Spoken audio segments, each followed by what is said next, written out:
Fantastically well. Welcome back to Connor here on the One Leeds Fan Channel, and I'm here to talk to you about teamwarlock.com. Now listen, for the channel to prosper, for the channel to have the creativity and the innovativeness that we have, we need you to go and buy a product from Team Warlock, guys, because it helps us. They help us run as a Leeds United fan channel, and what I love about them in particular is they're Leeds fans. They're not just some generic brand, they are Leeds fans, so we need to be supporting them. And I think they've got some great gear as well, guys. They've got a new Rafinha plaque, which Brownie's just got, which is absolutely mint. I think you guys have been ordering it in abundance, which is great to see. But if you'd go over there with the code ONELEADS, you get a 10% discount, and you can get plaques for as cheap as £5. It's worldwide shipping for an incredible rate. Go over there, guys. Check them out and enjoy the video.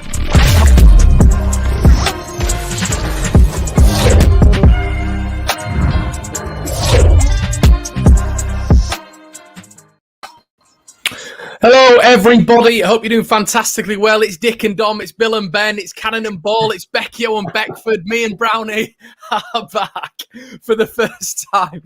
I'm in the wrong career, aren't I, Brownie? All these little puns, you're wasting them all at once. You need to stagger them. There's so many coming out lately.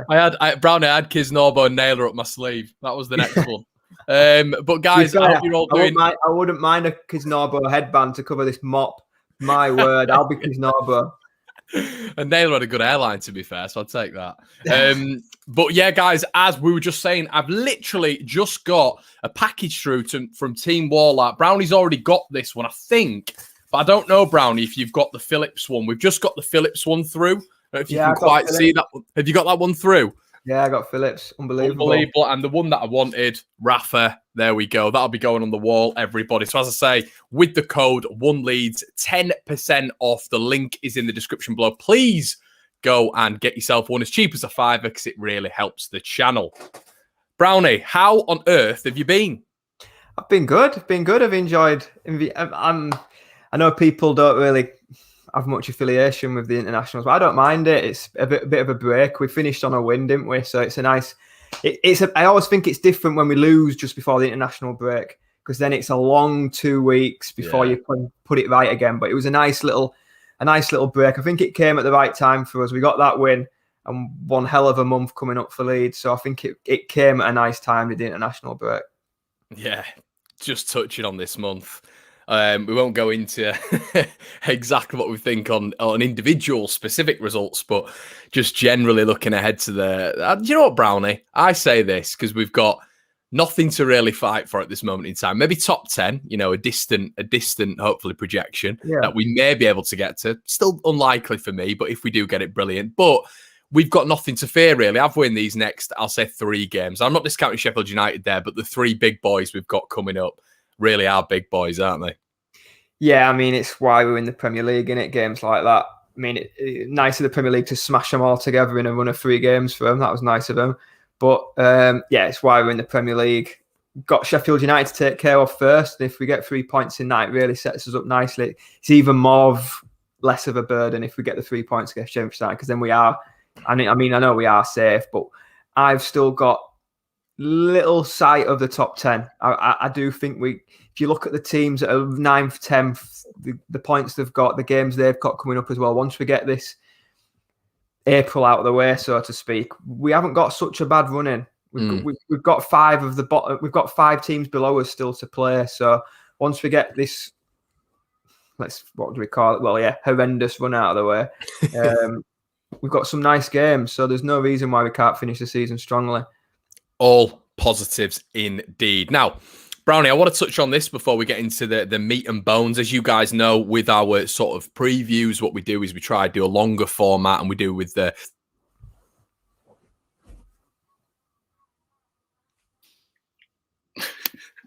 You guys can really sit down and enjoy it, hopefully, as I was saying.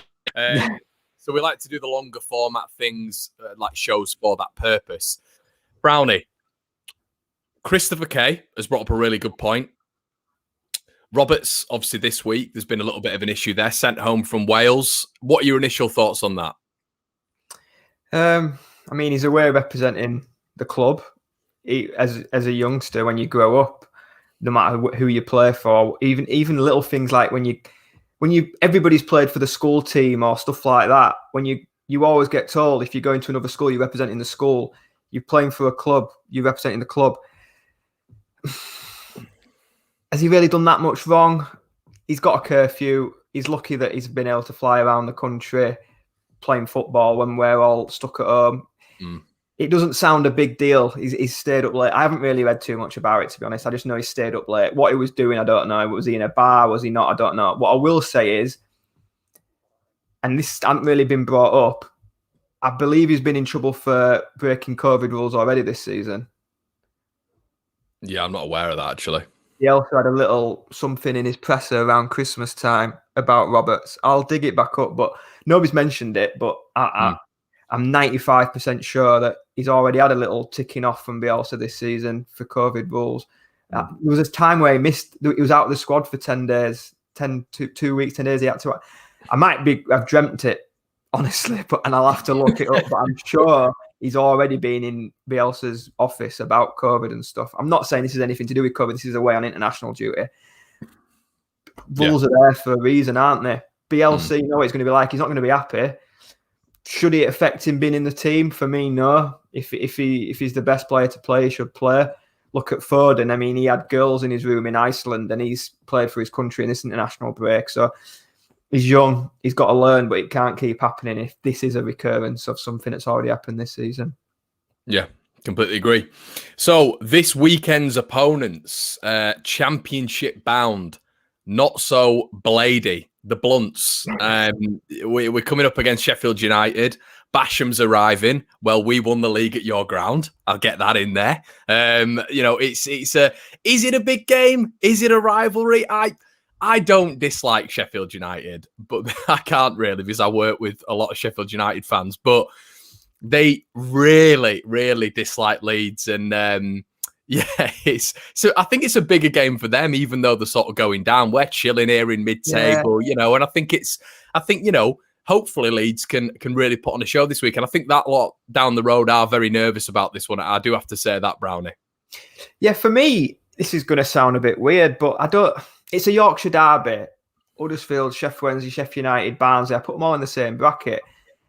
It's their big game. Is it really our big game? I know it's a Yorkshire derby. It's a bit like we were speaking off air with the internationals.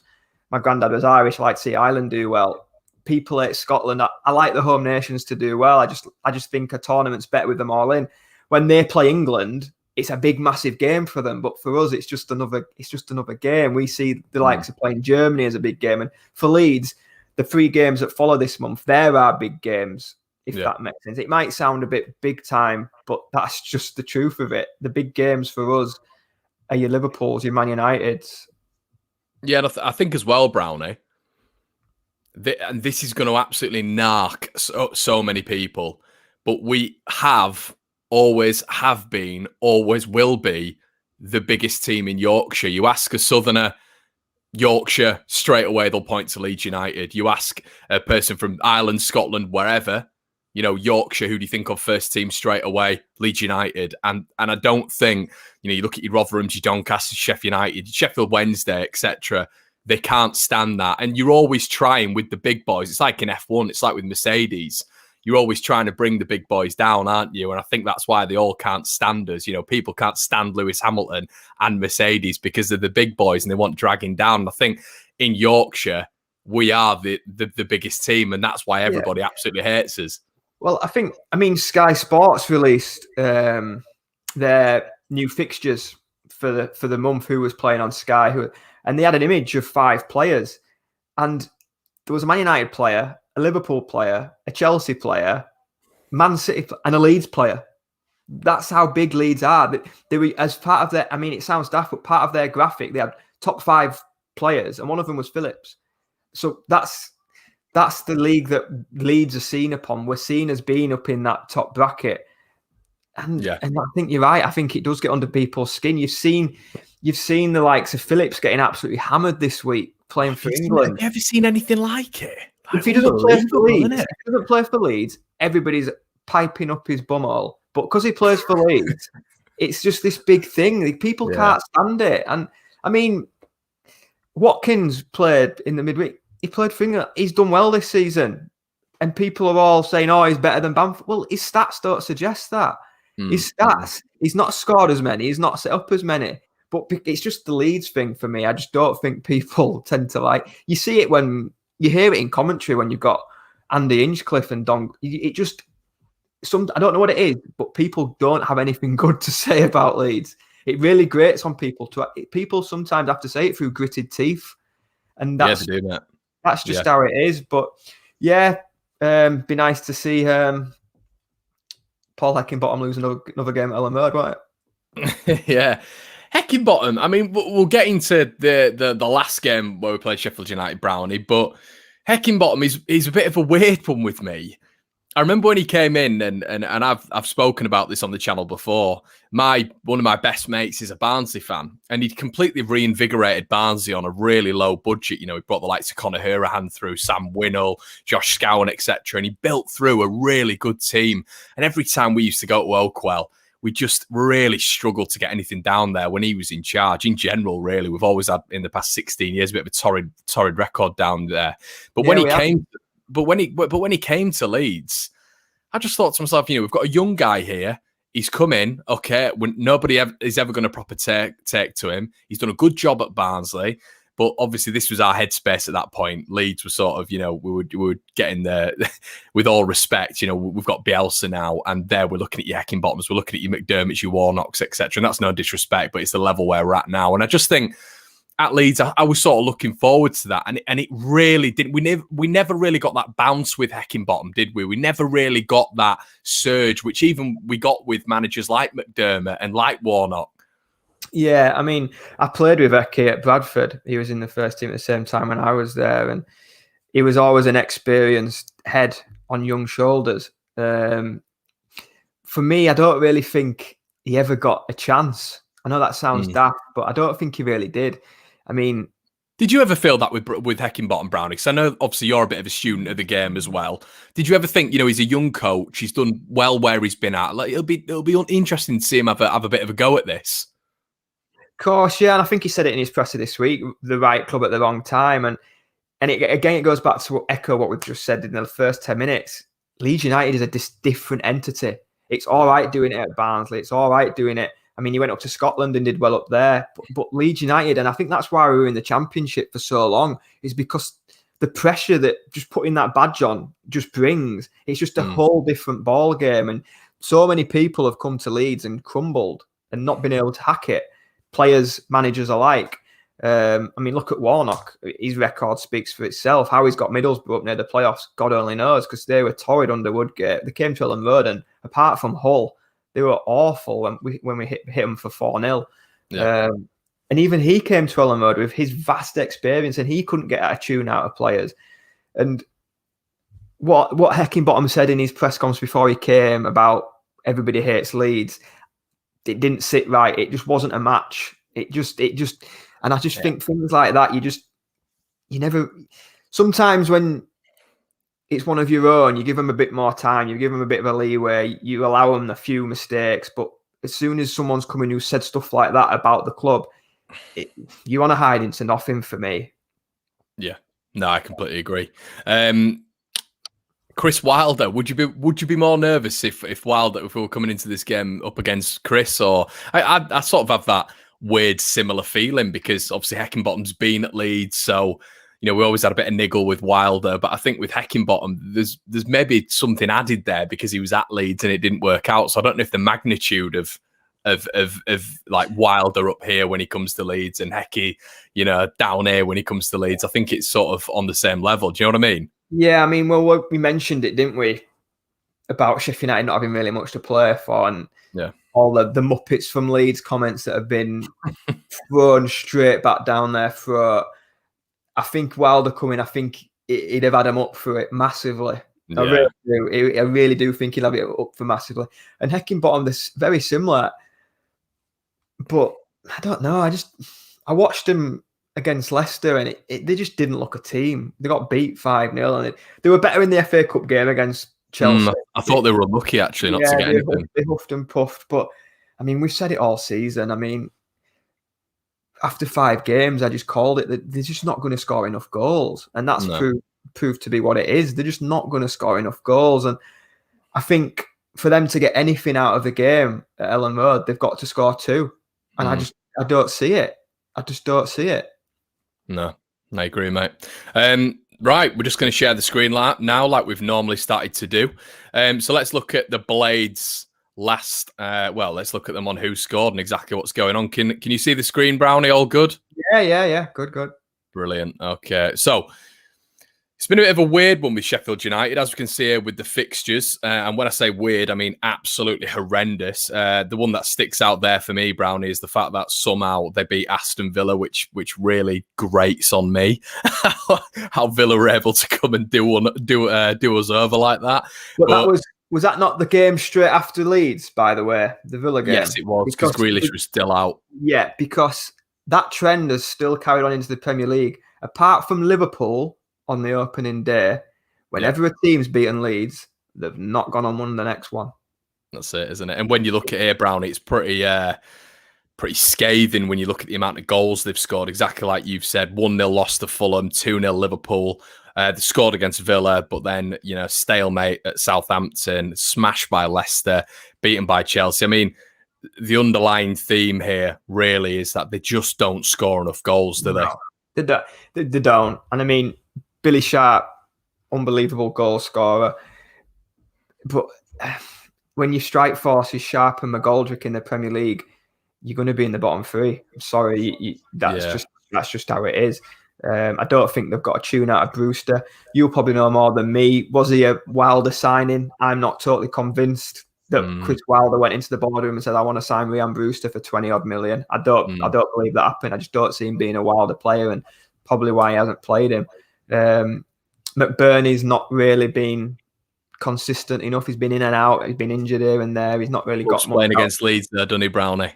He does. Well, he's a Leeds lad, isn't he? He is a Leeds lad. So it's you always know yourself when you go back to somewhere where you're from, you want to prove a point. But a few big names on there, Brownie, though, aren't going to be available this weekend on the Sheffield United end. Sander Berger, who I thought was one of the best players on the pitch in that first leg. John Egan, the captain, is unavailable as well. Chris Basham as well.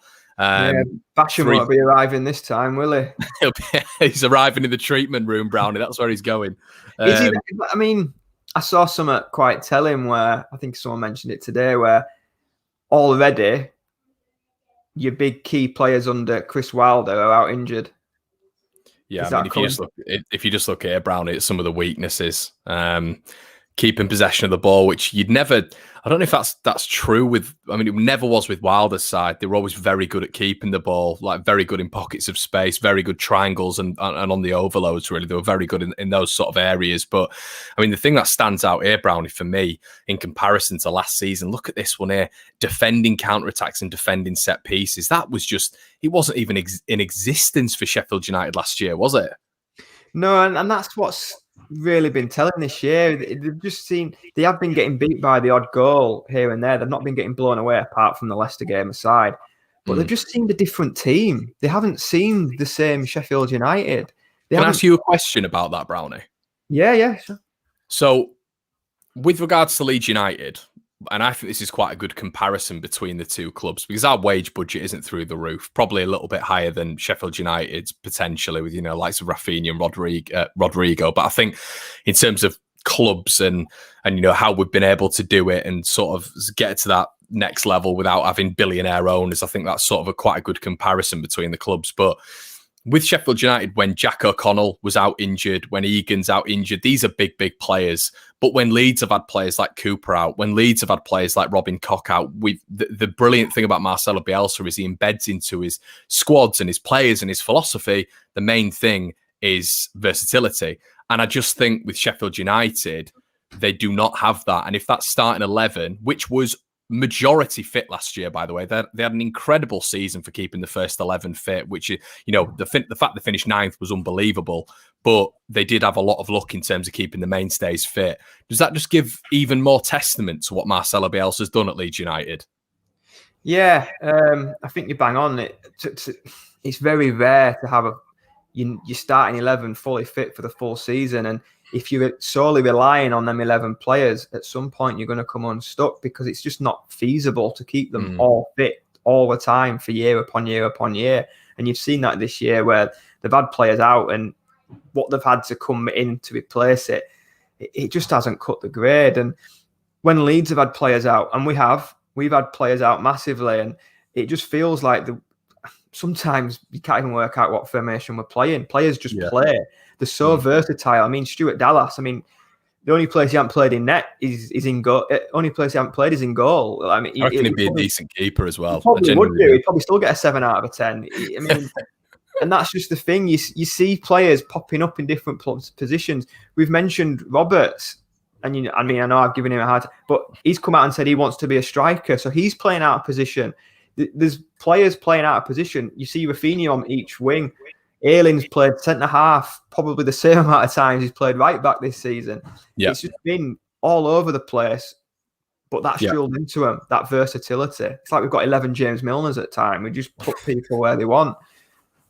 Yeah, 100%. And guys, as well, there's about 290 if you're watching now. If you wouldn't mind hitting the like button, that'd be amazing. And please subscribe to the channel. As I say, get some Team Warlock stuff. They've got brand new Rafinha, brand new KP stuff. The link is in the description below. But Brownie, yeah, the game last time out, we're going to go on to it. We're going to share the screen again. I like this sort of interactiveness. I think you like it as well. Yeah, I love it. Yeah.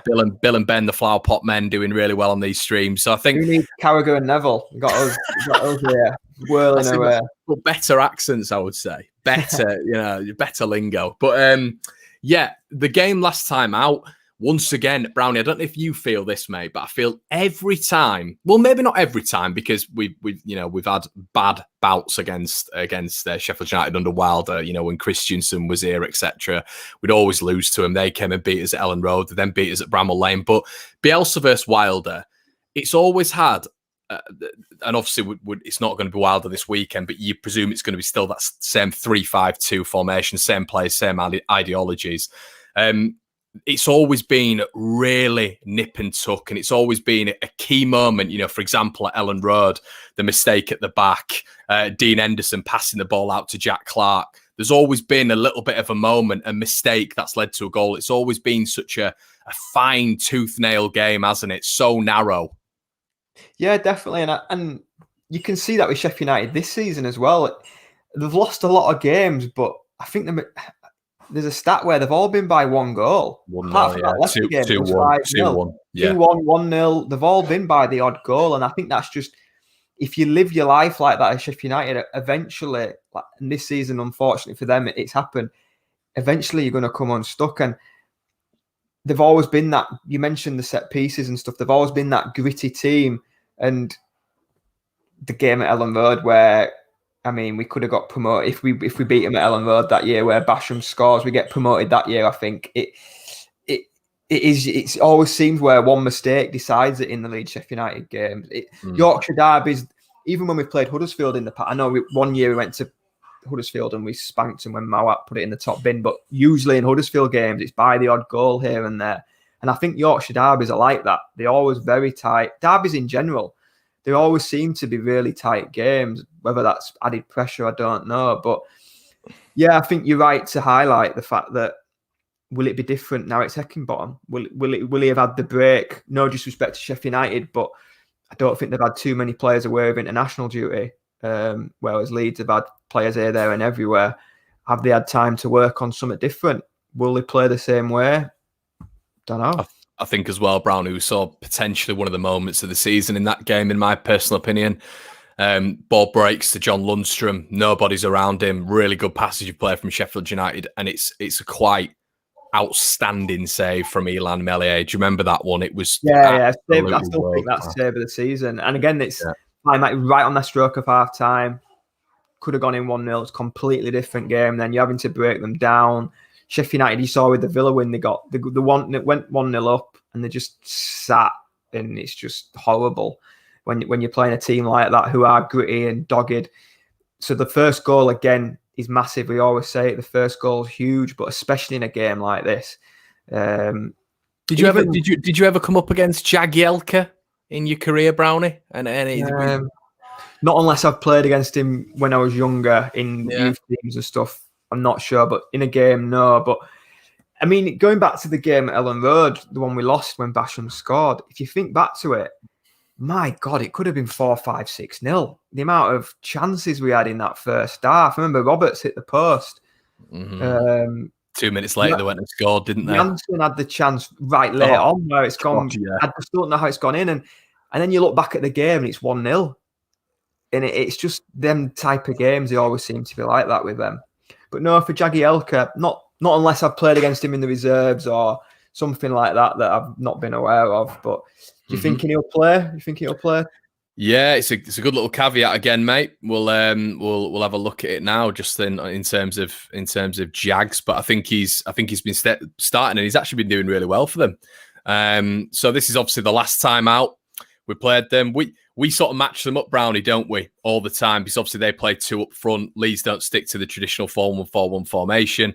So as you can see here, Ramsdale, Basham, Ampadu, Robinson. So straight away at the start of the season, they're having the problem on the left side of the back three. Jack O'Connell been out, who has been, without him, they've really, really struggled. Midfield was somewhat of a regularity with Sheffield United, Baldock, Lundstrom, Berger, Osborne, Stevens. I always sort of liken Sheffield United to just they're like I'm not even going to say they're a hard-working Sunday League team, but they're just. But you mentioned there Jagielka. We're here talking about the Leeds Sheffield United game. We'd be livid if he was starting centre half for us. We'd be thinking, we would. You look at the team and you think, do I want David McGoldrick up front for Leeds? No, I don't. But it'll be a tight game. This is what it's just difficult to call. And do I think we win? Yeah, I do think we win. But would it surprise me if we didn't? No, because it's Leeds United. It'd be the most Leeds United thing ever, where we'd get beat by Sheffield United and then go beat Liverpool. That's just Leeds all over. But looking at the team, when you put it on paper, I mean, I personally like it better when the other team does play two up front, because it means we go three at the back, and I prefer it when I like that, because it just really, that's interesting. That I do. I just think it releases more space elsewhere on the pitch. It really does for Leeds. When teams go two up against us up top, there's a body taken away somewhere else. Because there has been a couple of occasions, I think, in the Premier League when we have had the three at the back where we have struggled, haven't we? I can't think off the top of my head. I'm trying to think. There was a good one, wasn't there? No, Villa wasn't three at the back, was it? It might have been either Leicester or Palace. I can't remember. I can't quite remember, but it was one of them. Palace came to Leeds and played two up top.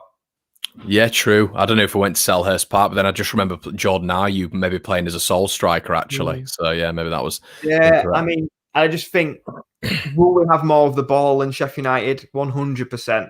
So if they've got two bodies out of the way, straight away, we bypass two bodies and we'll have more of the ball. So I just think Sheffield United coming and playing with two up top, if they play three at the back like that, I think it just opens up Rafinha and Harrison or Costa, whoever plays. And for once, Leeds United, we're looking at a squad. We've seen the presser today. Rodrigo's back. Hernandez is back. Yeah. Back. Koch is back. Potentially Click as well. Potentially Click. For once, we're looking at a fully fit. I mean, I've even heard whispers that Forshaw could be in the squad. I mean, imagine. I mean, we're now looking at a squad that's fully fledged. For the first time in nearly 3 years. But yeah, I mean, this game, it was interesting that what we did here, because Dallas and Helder Costa, when I was watching the game, really, I was sort of thinking to myself, these aren't just out and out wingers. They are fullbacks as well. They're wing backs. And it was really interesting to see Helder Costa in this role. I think they've got this wrong. I think Dallas was inside the middle here, tracking Lundstrom and Berger. And I think Harrison was on the left. And I do love Harrison in that left wing back role. I think he's very good in that role. But we saw those two as a left wing back here, right wing back here. Costa was deployed in that role. But I think we'll see something similar, Brownie. And I've got it on a different slide that we'll move on to. When you're right, when Harrison does go there, he's effectively playing left back, left midfield, left striker when he does at that side. And he's so good at it because he can go up and down, up and down. And I mean, Roberts came off at half time in that game, didn't he? And Rodrigo came on. I seem to recall Rodrigo coming on at half time, and it changed. What was it? Well, yeah, you're right. I thought it was the other way around. No, Rodrigo came off, didn't he? He came off. I think he came on and then came off again. Oh yeah, he did. He subbed him Yeah. twice, didn't he? Robert started, Yeah, and then at half time, Rodrigo came on. We went 1-0 up, and then Rodrigo came on. I mean, that's yeah, just Bielsa. Our yeah. record signing, 27 million. He's dragged him off after taking him on twice. There you go. There you go. Well, I mean, they've got a lot of big ones missing. I do. A lot of people won't, because he's not got Aldo or Esther on the end of his name. But I do really like John Lundstrom. I think he's a really good player. Gets up and down.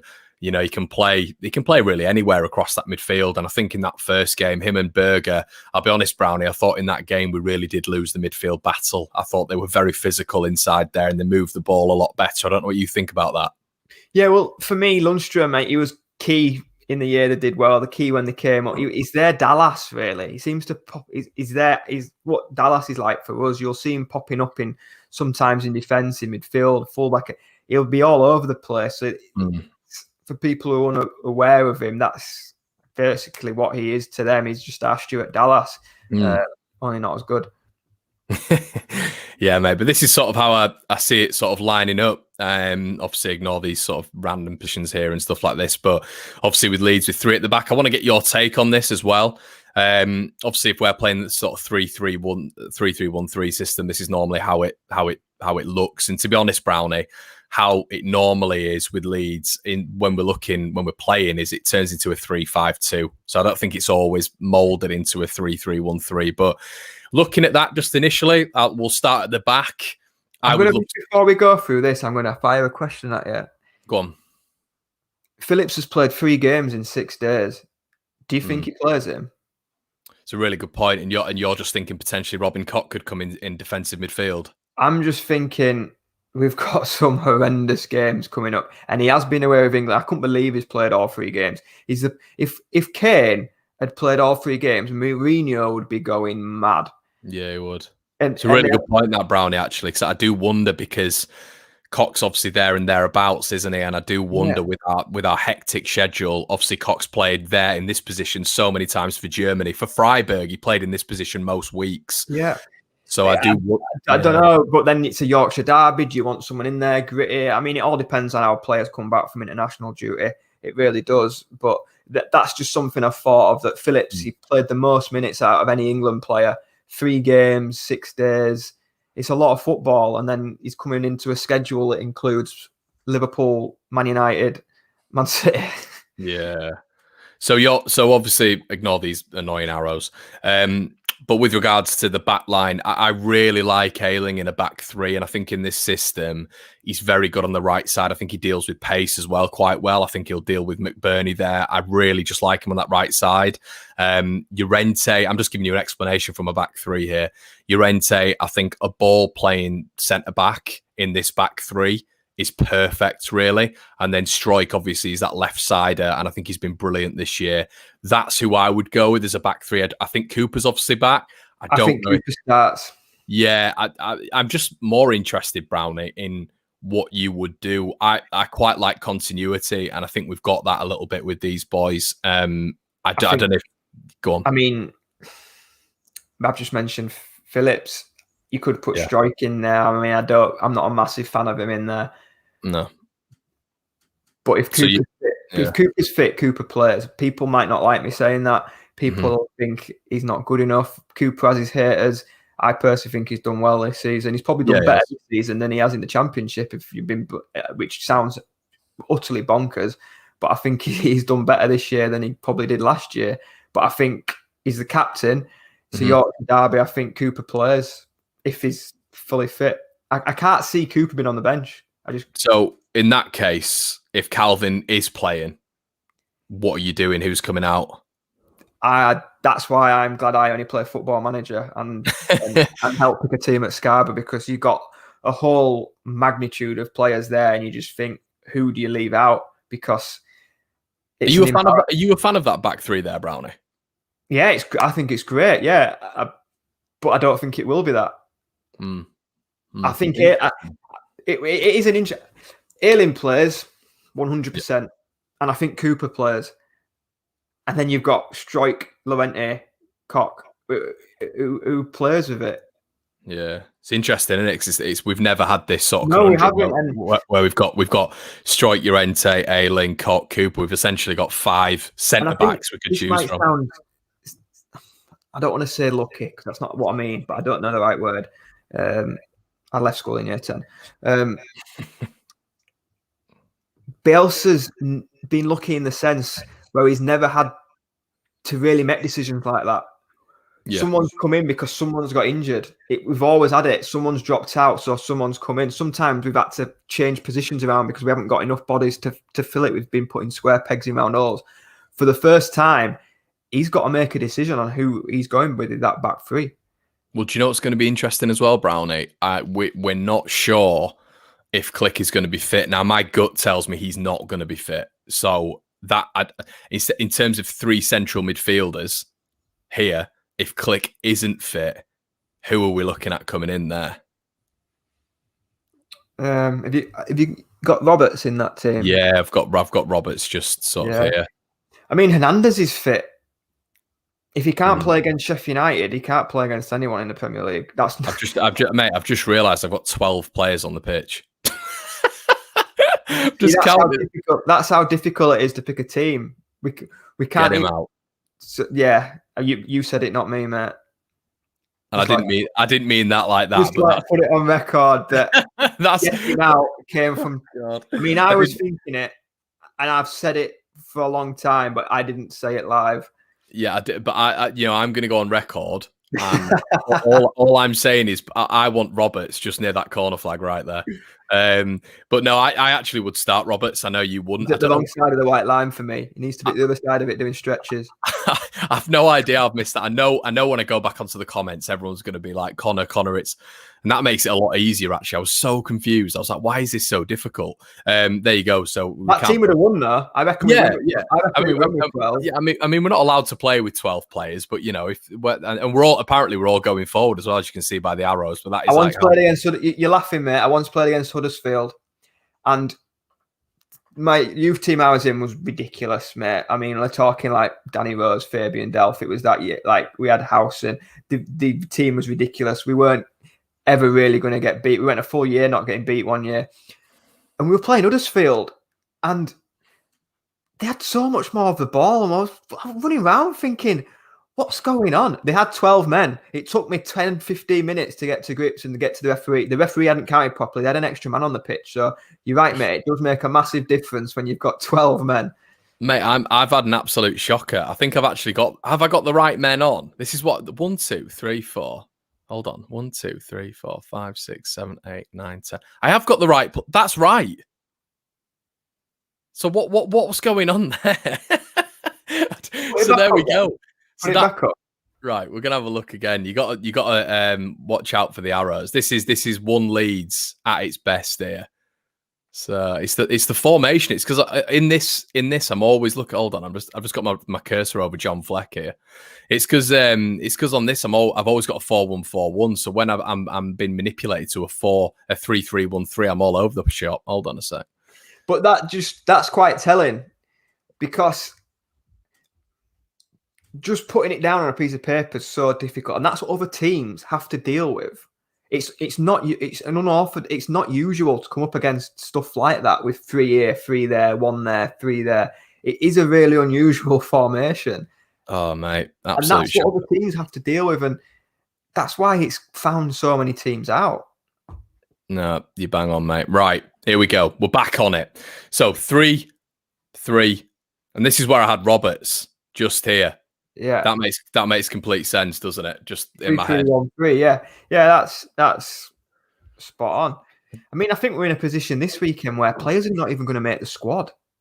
That's unheard of. Well, yep. Paveda's back, Harrison's back, Cox's back, Rodrigo's back, Berardi's available.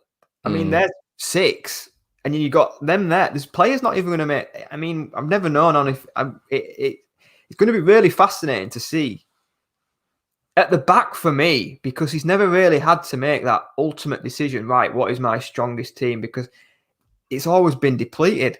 So that he's going to go to a back 3. I mean, I can't see Alioski.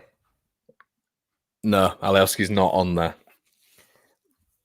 Sheffield United, sometimes I think he plays Alioski because if he needs to switch it, he can, and he's a player that can play a few positions. Whereas I think he knows Sheffield United will play two up top, so instantly we're going to start with the three at the back.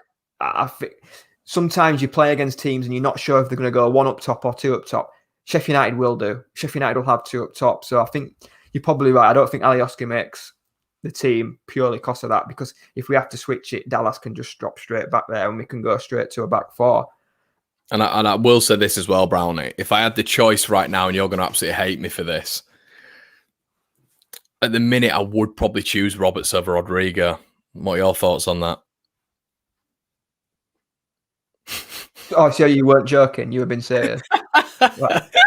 I don't know. April Fool's, mate, stops at 12 o'clock. So. Do you not think two consistent 90-minute performances? He had a spell against Belgium. The first 2 90 minutes he's had consistently at Leeds in a long time.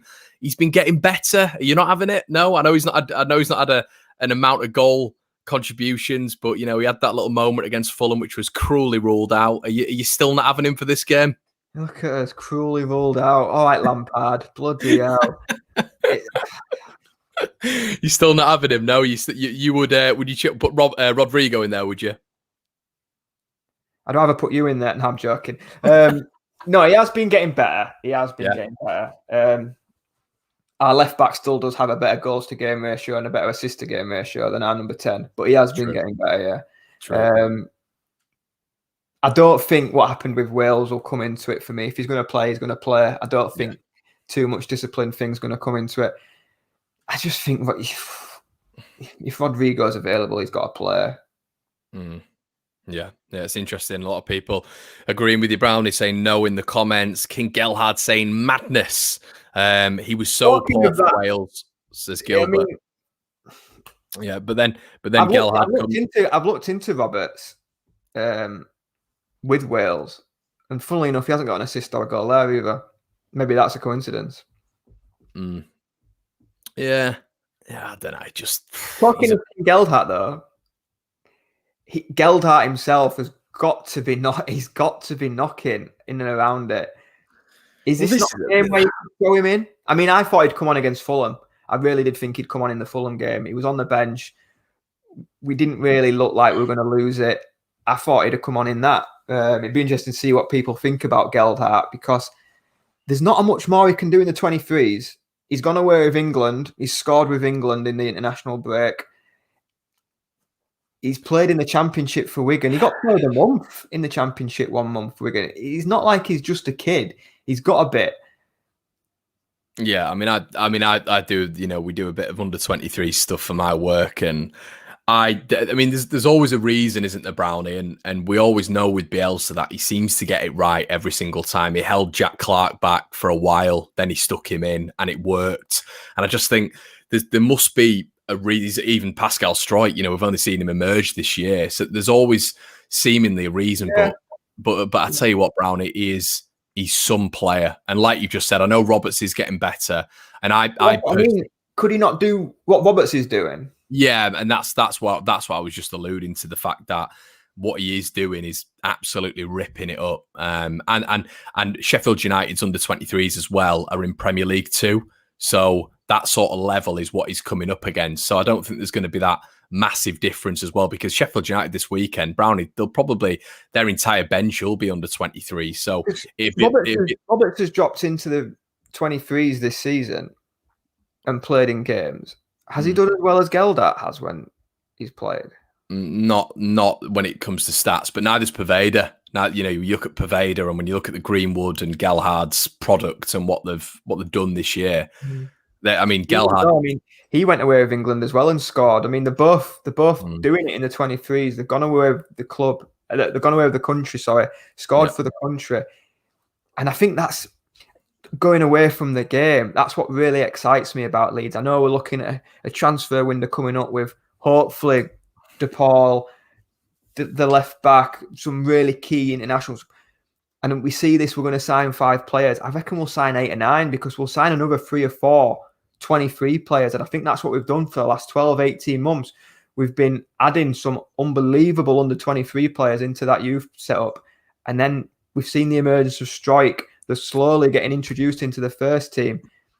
And the thing is, though, Brownie, when I look at Gelhardt, I think, like, I love watching him play. Genuinely does give me the Rooney vibes. He's just, honestly, if you haven't watched him for 90 minutes, people, just go watch him and you'll get that vibe. But I just look at this team and how we're going to be developing and the players that we're going to bring in. Let's say, hypothetically, we do bring in a Rodrigo de Paul. You know, we still keep hold of Rodrigo. We bring in another midfielder as well.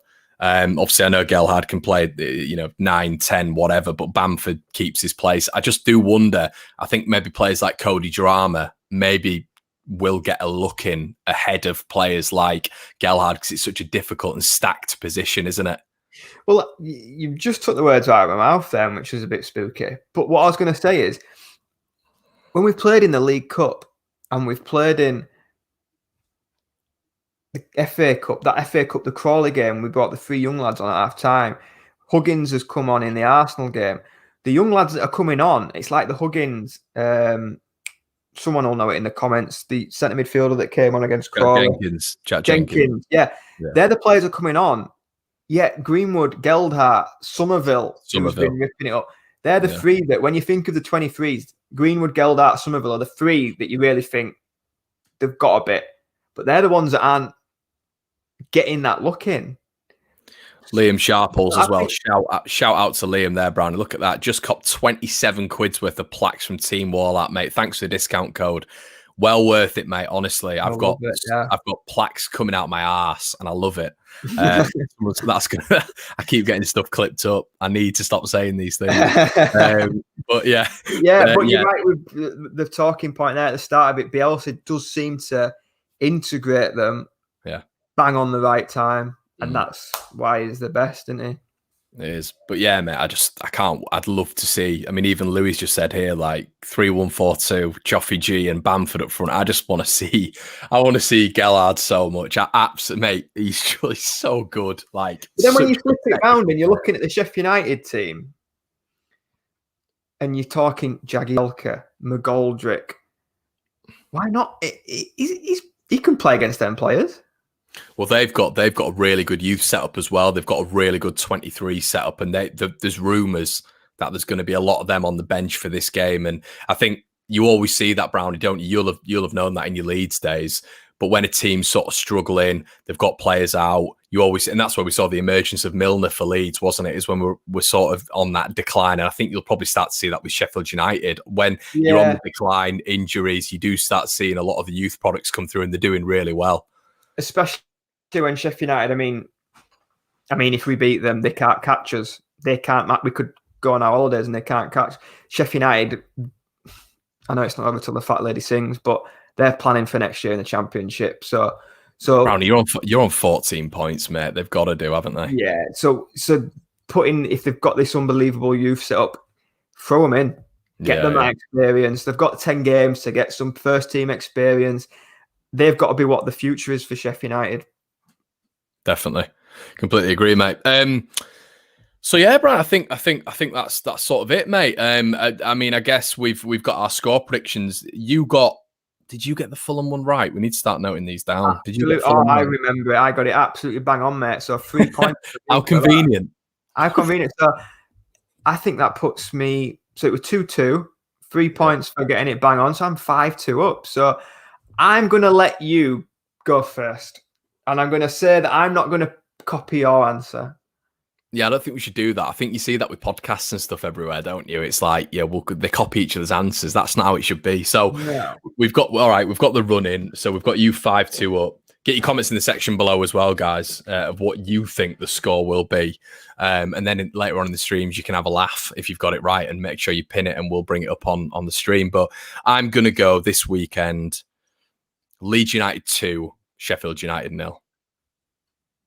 So I'm gonna write that down. 2-0 Leeds. I think I'm 5-2 up. I'm gonna go Leeds United 2, Sheffield United 0. No.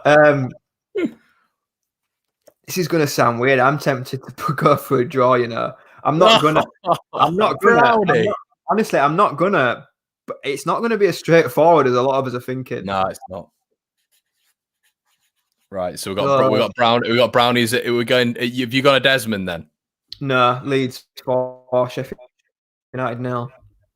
Right, okay. So it's not as straightforward as people think. Just bear that in mind, everyone. So not as straightforward as people think. We're going to absolutely spank them all over the place. Right, so we've got Leeds 4. But I do want to put on record that I would not be surprised if it's a draw. You don't get extra points for that. No. If we score in the first 15 minutes, we run away with it. That's what I'm saying. Yeah. So we've got Spuddy in here saying 28-0. George Wilkinson saying 7-0, 4-0, 3-0, 5-0. There's a lot of confident Leeds. Can I just say, have we ever been a more confident fan base going into this game in the last 3 years? I can't remember going into a game thinking, Graham there, at least he's given them one. Yeah, and if it was any team as well, it'd have to be Leeds to give them one, wouldn't it? It would. They'd have to get a goal. It'll be scrappy. It'll be a penalty, won't it, or something like that. Red's gone with 3-1 Blades. We don't know if this is a Blades fan. Hello, if you are. If it's 3-1 Blades, right, here we go. Oh no. If it's 3-1 Blades, in fact, Red 1889, you can pick what you want, mate. I'm that confident. If it's 3-1 Blades, I'll do whatever you want. Not even just like a shirt or anything. Just do whatever you want. So he could say anything. Well, which doesn't lead to me getting arrested. I've not got a criminal record, and I intend to keep it that way.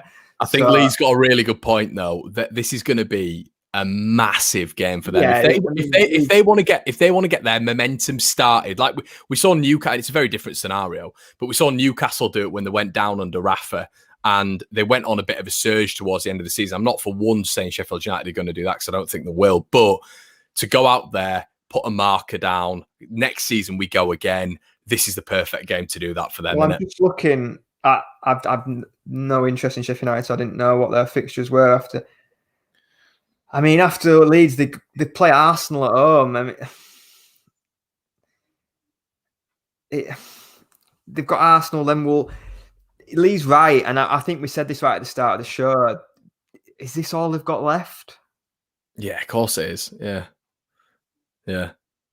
It's a big. I mean, I saw something on Twitter earlier, and I completely disagreed with it. It was, I'd give up. It's not like you. Someone said, I'm usually right, but whatever. Someone said they'd give up all the points for the rest of the season to beat Man United. Oh my God. I disagreed with it. Like I say, I'm usually right. And I disagreed because it is a big game for them, but it is only 3 points. Every game, you don't get extra bonus points because you're beating a rival. You just get 3 points. So this Sheffield United game is equally important to me as the next one. Yeah, because it was like, I've got a really good comparison with that, Brownie. Barnsley played Sheffield Wednesday a couple of weeks ago, and it's relevant now because obviously it's close to us in terms of Yorkshire as well. But Barnsley, as we've spoken about numerous times, are on an absolute surge at the minute, or an absolute run. I think they've won 14 out of 16 games.